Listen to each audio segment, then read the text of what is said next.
true copy. Really interesting, really good acting from a series of actors in there, especially from the little girl, right? She was great. I love it.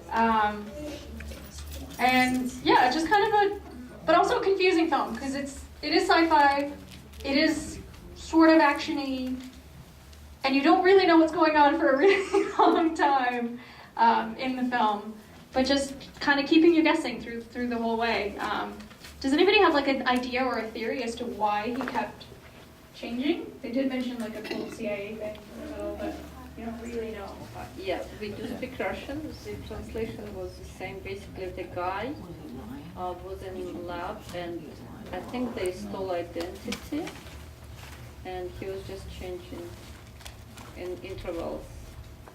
And at the end, she said that it's going to be a disaster if you're not going to come to the lab. And he said, no worries, I'm fine. And then I think he passed out and she took over his identity. Oh, that's interesting. Yeah, that's not the interpretation I got, but that's a really cool, yeah. So good subtitling. I love the idea of the transformation, it's absolutely brilliant. But I to build on what the lady said earlier, it seemed like he could only transform initially if he killed the person, then he can't take on the identity. But then it seemed later on with the little girl that he didn't actually have to kill the other person, just being in their presence was enough to take on the identity. And then towards the end, he didn't even have to see them, all he had to do was hear the voice of the phone, and he could take on the identity. So it was happening faster and faster, like the first line that he said, the transformations were happening faster and faster, and the lesser time between them. And every time he kind of felt sleepy, or he kind of lost consciousness for a brief time, was when the change happened.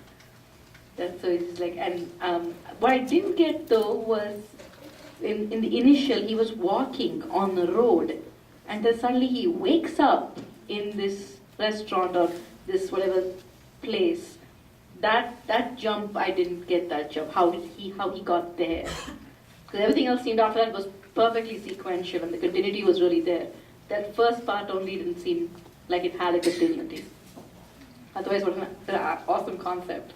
And I think it was because she kept saying lab, I think they were running some kind of experiment on him. Yeah, which is weird that he got away, I guess. Oh, they had to let him loose to see if the experiment would work. Oh, true. Yeah, so as a scientist, I would say yes, that's the only way you can prove it. In terms of the concept of the short, I have to say, from someone who's watched a lot of shorts, it's a fairly unique one, which I like. It's always nice to see something that's a little bit off the beaten path. I feel like I would have liked it to be like a little bit more conventional way, like just to explain exactly what it was, like just a motivation, like the world, what was going on. Like a little more spelling out of it. Yeah, like it was a bit abstract in the sense. I don't know if that's what the filmmaker was going for, which is it's possible. But I do like the concept, and while you're watching it, there's that element of like, wow, what's going on? I haven't seen something like this before, and I'm intrigued. The other comment I wanted to make was, I love the car.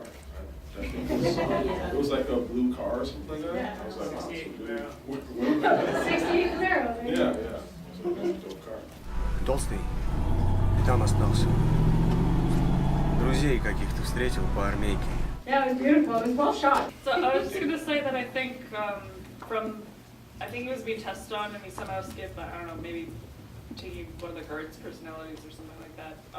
But the parts with like him killing people and then how he was saying the transformations are closer and then I don't need help anymore, I think it was also messing with his mind a bit. Or maybe he liked the idea that he could be anyone, and maybe that's why he was killing people, just because like there can't be two. It might be confusing or something like that. So if he keeps stealing identities, he can just be whoever he wants and take over. And I think, so I think it was messing with his mind too, but he liked it. But that was really interesting. I thought it was a really interesting film.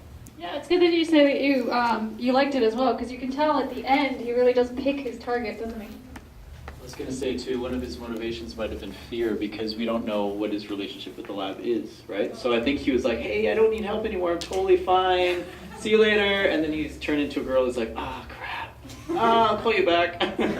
Like I can't pretend that I'm okay right now. You know what I mean? Like that could have been quite enjoyed this particular film. And what I looked at, the way I looked at it though, actually, I was looking at it as whoever put it together did it as a creative metaphor. I always look for hidden meanings in things. That's just the way I am. And it looked to me like he represented, you know, a person going along the road, along the path in the lab of society.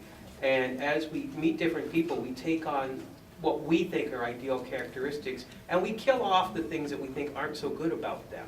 And to me, I looked at it from more of a creative metaphor of the advancement of an individual and in the lab of society. So as I said, I always tend to look at things in a different light, and that's the way I looked at it. That's a really beautiful interpretation of it.